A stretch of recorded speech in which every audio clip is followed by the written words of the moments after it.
जानबूझकर आचरण गंदे तो होने ही न पावे। जानबूझ के आप कोई दृश्य देख रहे हैं, कोई बातें कर रहे हैं, कोई क्रियाएं कर रहे हैं, ये जानबूझकर तो किसी भी तरह से अशुद्ध आचरण होने न पावे। अगर कहीं चूक हो जाती है, असावधानी बन जाती है, तो कृपा बल आपकी समस्त बुराइयों को मिटा देगा, क्षमा कर देगा। एक होता है जानबूझ, जानबूझ का मतलब संकल्प के सहित। एक अचानक ऐसा कुछ हो गया, वो समझ नहीं पाया, वो प्रभु देखते हैं, वहां वो बचा लेते हैं, हर तरह से बचा लेते हैं, गिरने पर भी बचा लेते हैं। होता है, अचानक भी हो जाता है। कोई घटना घटी, धक्का लग गया, वो पिटाई शुरू कर दी, गाली हो गया, लड़ाई झगड़ा, कुछ कई तरह की ऐसे पाप प्रवृत्तियां अचानक हो जाती हैं जिनको पता नहीं चल पाता। वो भगवान की कृपा संभाल लेगी। जानबूझकर संकल्प करके क्रोध करना, काम की बात, अहंकार की बात, ये उपासक हो, इस पाप में दृष्टि को दूर करो, बहुत जल्दी आनंद मिलने लगेगा, बहुत जल्दी। ये भ्रम तो हमारे हाथ जोड़कर प्रार्थना छोड़ दो कि भगवान दुर्लभ वस्तु हैं, छोड़ दो बिल्कुल मत। हम अपने संत महापुरुषों के अनुभव की और छाती की बात कहते हैं, ये छोड़ दो भ्रम कि भगवान दुर्लभ है। दुर्लभ है ये संसार, दुर्लभ है संसार, क्योंकि ये न था, न है, न रहेगा, तो कैसे मिलेगा। नासतो विद्यते भाव, इसकी सत्ता ही नहीं, उसके लिए तुम जन्म जन्मांतर से भटक रहे हो। मिला है संसार तुम्हें आज तक, क्या है तुम्हारे पास? जहां हटे तो फिर वैसे ही, कुछ नहीं, केवल लगा कि हमने बहुत बटोर लिया। जपो नाम प्रभु का, अगर नाम जपा है तो फिर ऐसा नहीं हो सकता तुम खाली हाथ जाओगे। हे, ऐसी बात तो कभी सुनना भी नहीं, अंगुली कान में डाल लेना। हम भूल गए इसीलिए ये बात है, नहीं तो हमारे वो खिलौना है, हम उनके खिलौना नहीं खेल रहे सखा, उनके कांधे पे चढ़ के। ये हमारे खिलौना है और हम उनके खिलौना है। अब पता नहीं पहले कौन खिलौना बना, वो तो वो जाने, लेकिन वो हमारे खिलौना है। होंगे जिनके लिए दुर्लभ, हमारे लिए दुर्लभ नहीं है। हमारे हृदय हैं, हमारे हृदय विहारी हैं, हमारे जीवन धन। और ये हम अपनी बात नहीं कहते, सबकी बात कहते हैं। आपने उनको दूर मान रखा है, इसलिए चुपचाप बैठे हैं। और जिस दिन तुम अपना मान लोगे, तुम हलचल शुरू हो जाएगी, शांताकारम में हलचल शुरू हो जाएगी, और आपको हृदय में दिखाई देगा हलचल होने लगी, हलचल होने लगी। जैसे गर्भवती माँ को पता चल जाता है, हाँ अब इधर हलचल हुई, इधर हलचल हुई, ऐसे ही भजनानंदी उपासक को पता चलने लगता है कि हृदय गर्भगृह में प्रभु अब हलचल शुरू कर दिए हैं। आनंद की हलचल, आनंद की उमगन शुरू हो गई है। आप अपने आचरणों को अशुद्ध ना होने दीजिए और अच्छापन का अभिमान भी ना आने दीजिए इस रस की प्राप्ति के लिए, कि हम तो कोई गंदे आचरण करते नहीं, इस बात का अभिमान ना आने दीजिए।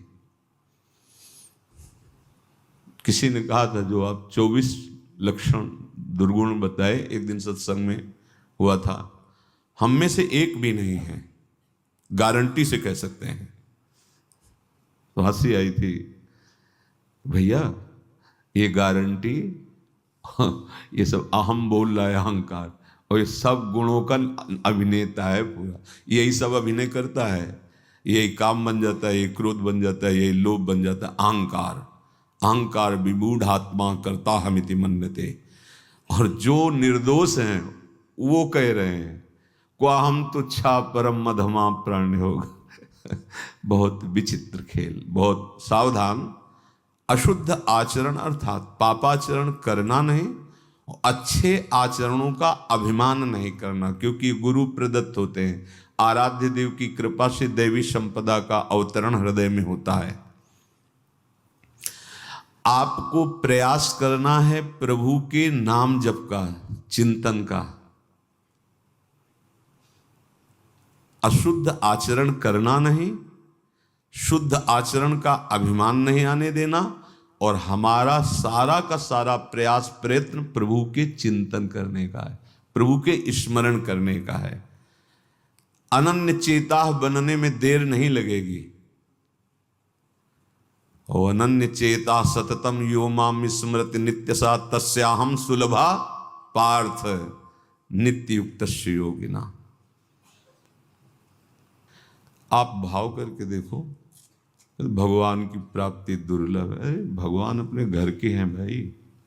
माया भगवान की घरनी है, जिसे तुम अपनी घरनी बनाना चाहते हो। कभी नहीं बना पाया कोई और न बना पाओगे। मायापति सिर्फ भगवान है, दूसरा कोई नहीं। और आप सब माया को अपनी घरनी बनाना चाहते हो, नहीं स्वामी बनना चाहते हो ना माया के। कौन हो? भगवान अपने घर के हैं भाई। भगवत प्राप्ति कोई बहुत दुर्लभ बात नहीं है।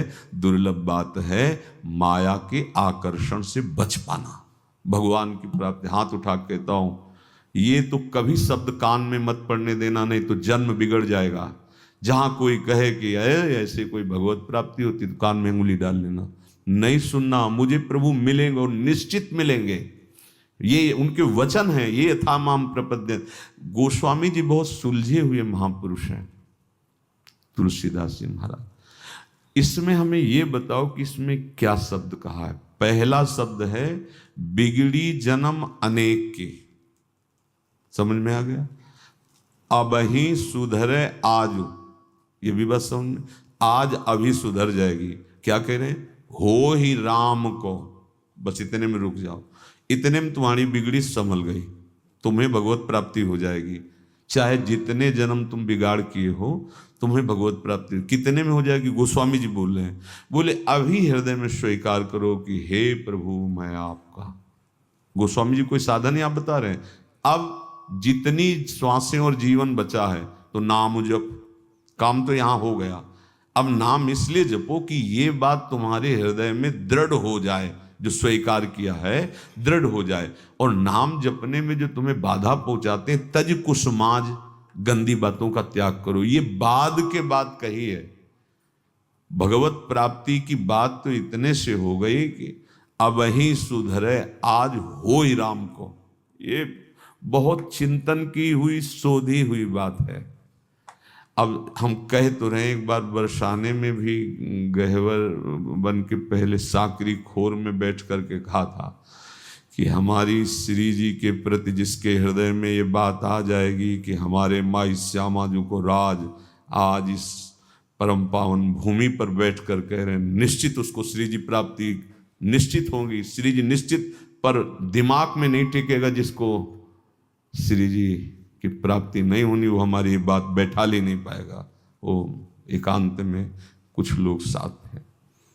ये हम कोई प्रवचन नहीं कर रहे, हम हृदय खोल के आपके सामने रखते हैं। हमें कोई परवाह नहीं इस बात के लिए कि दुर्लभ वार, दुर्लभ समय है, दुर्लभ बात को पकड़ लो। कोई साधन बल नहीं तुम्हें पहुंचा सकता प्रभु के पास।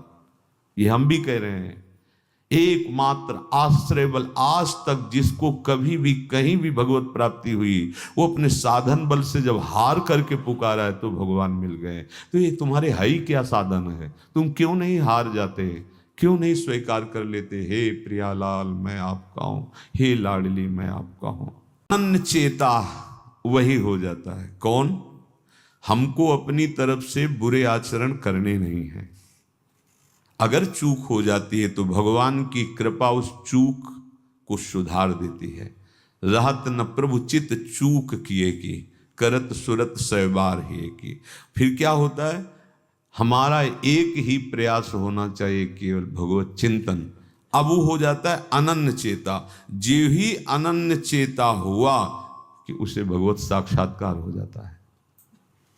भगवान का दर्शन बिल्कुल दुर्लभ नहीं। भगवान की देखो जो ये दुर्लभता वर्णन की गई है। अब जैसे ग्वारिया बाबा या भक्त गोपाल चरवाहा या ओम प्रकाश जी या और भी बड़े बड़े, पाई भर इनको कष्ट नहीं होता। हम तुम शरीर में हैं, प्राणों को पोषित देख करके सुखी हैं, इसलिए ऐसा 70 दिन भोजन नहीं किया।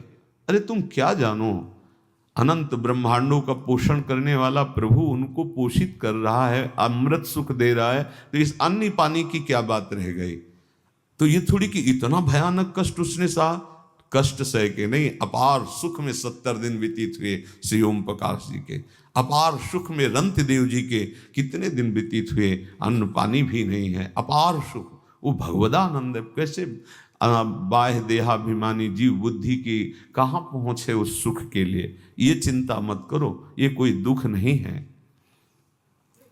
जिस साधक को अपने शरीर सुख आराम देने की वृत्ति बन गई है, बहुत ध्यान से सुनिएगा, हमारी कुछ ऐसी कमियां हैं जो हमें आगे नहीं बढ़ने देती। जिस साधक को शरीर सुख और आराम देने, ये शरीर तुम्हारा नहीं है, तुम शरीर नहीं हो, इसे ज्यादा दुलार मत करो। अब हमारी बात समझ में आ जाए तो समझ लो, जैसे पता है कि अब ये नौकर भाग जाएगा, नहीं तो यार और काम करा लो, जितना करा लो। कंजूस आदमी हो तो क्या सोचेगा, और काम करा लो जितना। ऐसे ही ये भागेगा, ये मरेगा, ये नष्ट होगा, और भजन करा लो, जितना भजन करवा लो इससे, जितनी जगत की सेवा करवा लो, जितना दूसरों का मंगल करवा लो। इसको ये नहीं कि खूब सजा धजा के खूब सोआओ खाओ पियो भोग, अरे धोखा धोखा।